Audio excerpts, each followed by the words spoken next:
JD 26 here. Just do tips and repairs, and I hope you folks are doing okay and hanging in there.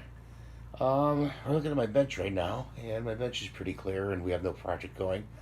But a friend of mine put together a a hobby stand, which I'm going to show you now. And there it is, right down here. It's all scrap wood, and we painted it with some acrylic paint. It holds all my paints, and it's got a box in the back to put other stuff like acetones and Windex and things like that.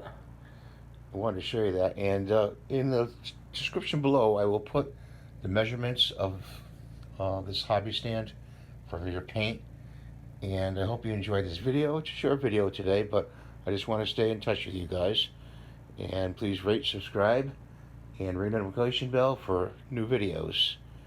We'll see you now.